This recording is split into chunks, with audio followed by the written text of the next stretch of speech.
Friends, कैसे हैं आप सभी। मैं आशा करता हूँ सभी अच्छे होंगे। आप सभी का स्वागत है मेरे चैनल अभी की बातों पर। आज मेरे दिल में एक जो विचार आया कि मुझे आप लोगों को थोड़ा सा जागरूक करना चाहिए लंपी वायरस के लिए। लंपी वायरस जिनको नहीं पता उनको मैं बता दूं, लंपी वायरस आज की डेट में जिनका हम दूध पीते हैं, जिनका हमारे बच्चे दूध पीते हैं, दूध पीकर बड़े हो रहे हैं, गौ माता भैंसों में बहुत बुरी तरीके से फैल रहा है। इसकी रोकथाम के लिए सरकार अपने एंड से काम कर रही है, पर हमें और आपको भी इसके लिए सचेत होना पड़ेगा और जो भी हम अपनी तरफ से योगदान कर सकते हैं वो करना पड़ेगा। योगदान का मतलब पैसों से नहीं, इसकी अवेयरनेस बढ़ाने के लिए, लोगों को जागरूक करने के लिए जिनको नहीं पता क्या है कैसे है। क्योंकि बहुत से किसान भाई बंधु ऐसे हैं जिनको नहीं पता कि उनको आखिर उनकी इन पशुओं में ये बीमारी हो क्या रही है, कैसे हो रही है, उस चीज़ को नहीं जानते। तो हमें और आपको ही ये सब चीज़ें उन्हें बतानी पड़ेंगी। स्थिति बहुत भयानक है। कम से कम लाखों, सरकार का डाटा तो हज़ारों कह रहा है, पर मेरा मानना ये है कि लाखों मृत्यु अब तक हो चुकी हैं। उनके बारे में ये हम उन सबको बताएं जिनके पास ये नहीं पहुंचा है, उनको इसके लिए सचेत करें, जिससे कि वो इन बेजवानों को सुरक्षित रखने के लिए कुछ कर सकें। ये हमारा और आपका योगदान बहुत अच्छा रहेगा और बहुत बड़े स्तर पर हमें ये करना पड़ेगा, क्योंकि ये बीमारी बहुत फैल चुकी है। और ये मेनली जो बीमारी है, ये बीमारी सबसे पहले मैं आपको बताऊं कहाँ से शुरू हुई और कहाँ तक ये आज आ गई और किस स्टेज में है। ये बीमारी अफ्रीका से शुरू हुई थी। अफ्रीका से घूमते घूमते Russia, China, Bangladesh, Myanmar, Vietnam, सब जगह घूम के अब इसने बांग्लादेश के थ्रू जो हमारे यहाँ आई है, ये बांग्लादेश से होते हुए हमारे यहाँ पे इसने एंट्री ली। एंट्री कैसे ली है? जो भी हम बॉर्डर्स के थ्रू अपने पशुओं को लेन देन करते हैं, हमारे किसान भाई बंधु जो भी ये लेन देन करते हैं, पशुओं का खरीदना बेचना, उसके थ्रू ही ये बीमारी बांग्लादेश से हमारे यहाँ आ गई। और आने के बाद इसने जो उत्पात मचाया है वो बहुत ही भयंकर है। जो दृश्य हैं, मैं इसमें कुछ फोटोज डालूंगा, आप भी उनको देखिएगा तो आपको लगेगा कि ये हो क्या रहा है। मतलब एकदम दिल पसीज गया था उनको देख के कि यार गौ माता इतनी प्यारी भोली सी होती है और जो कुछ बोल नहीं सकती। जैसे हम अपने घर में अपने कुत्ते को रखते हैं ना प्यार से, उसकी बीमारी को समझते हैं, ऐसी इनको भी हमें समझना चाहिए। ये नहीं कि उसे वो पाल रहा है जिसके यहाँ से हम दूध लेके आ रहे हैं तो बस जिम्मेदारी उसी की, हम अपना रुपया दे रहे हैं। नहीं, उसको इसके बारे में जागरूक करने के लिए हमें और आपको आगे आना पड़ेगा और जो भी हम सहायता उसकी कर सकते हैं वो हमें करनी होगी। तो इसके सिम्टम्स जो हैं और सिम्टम्स इसको होने के बाद जो होता है वो बहुत ही भयानक होता है। मैं इसमें फोटोज डालूंगा, शायद आप दृष्टि देख भी ना पाए। मतलब गाय के पूरे शरीर पर फोड़े हो जाते हैं, उसके बाद वो फूटते हैं, सूख जाते हैं, जिसकी वजह से गाय बेचारी बड़ी दुख दर्द में खाना पीना छोड़ देती है और बड़ी निर्मम हत्या उसकी होती है। तो हमें इसके बारे में कुछ करना पड़ेगा। लोगों को जागरूक करिए, ज़्यादा से ज़्यादा इसके बारे में बताइए। और वैसे तो हर स्टेट ने अब अपना अपना जो है टोल फ्री नंबर इसके लिए जनरेट कर दिया है। कुछ प्राइवेट कंपनीज भी हैं जो वैक्सीन बना रही हैं, उन्होंने भी एक टोल फ्री नंबर जनरेट कर दिया है। तो जो इसके बारे में नहीं जानते, जो ये वीडियो देख रहे हैं, या जिनको ये जानकारी है कि हम कैसे उसे बचा सकते हैं, कैसे हम उसे सिक्योर रख सकते हैं जिससे कि वो इन्फेक्टेड ना हो, क्योंकि इन्फेक्शन होने से पहले ही हम इसे बचा सकते हैं, उसके बाद बचाने की कंडीशन कम है।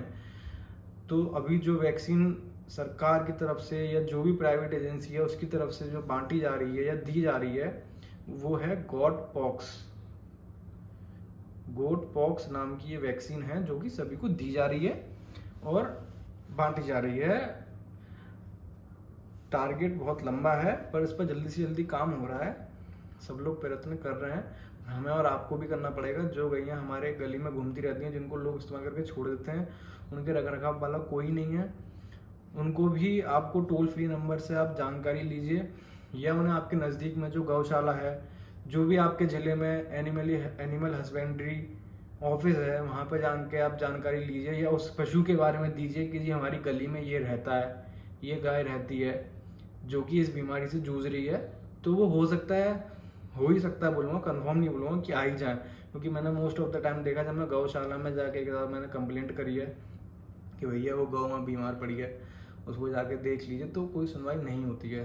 तो ये हकीकत है, कलयुग है, घोर कलयुग है।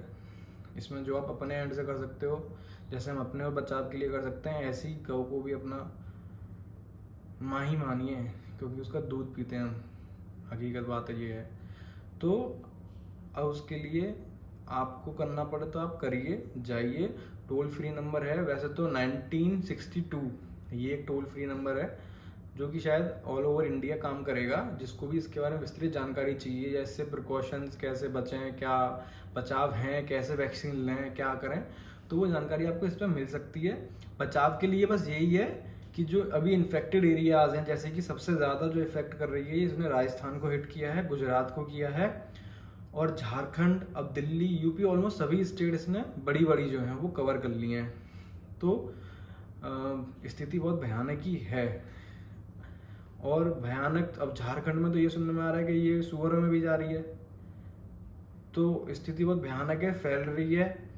कहा जा रहा है कि जो ह्यूमन भी इनके टच में हैं, जैसे हम किसी इन्फेक्टेड गाय के टच में आए तो हम दूसरे को ना छुएं, उससे भी ये फैल रहा है।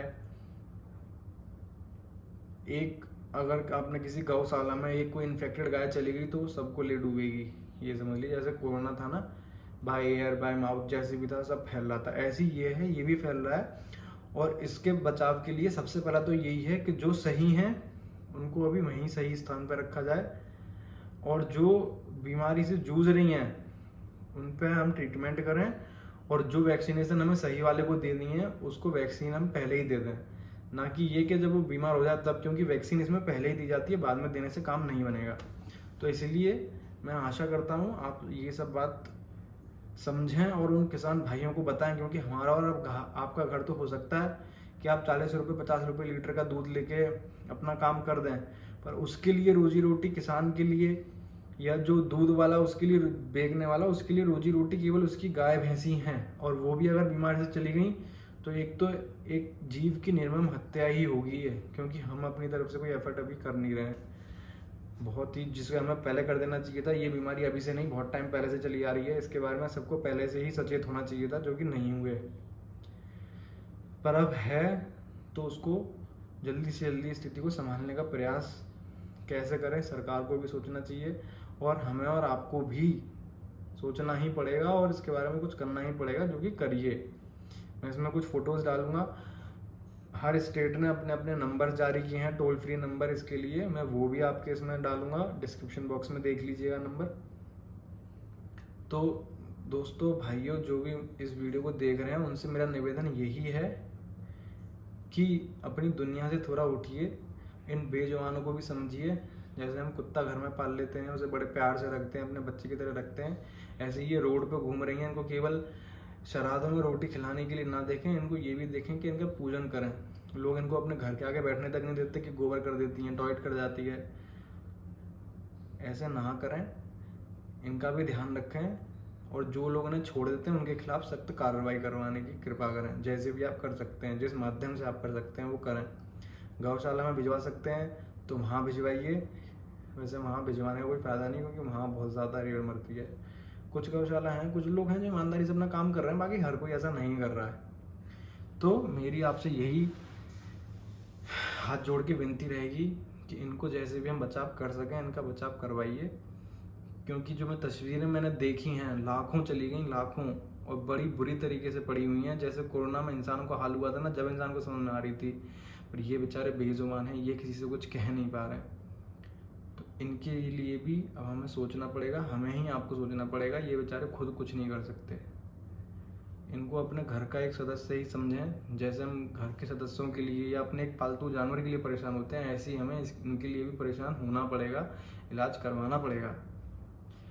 तो ये मेरे दिल की बात थी, जो मैंने आप सबसे अपनी शेयर करी अपने YouTube चैनल के माध्यम से। अभी की बात है, अगर आपको अच्छा लगा हो, इससे कुछ जानकारी मिली हो, और इससे आप आगे किसी को जानकारी दे पाएँ, तो ये मेरे लिए बहुत बड़ी बात होगी।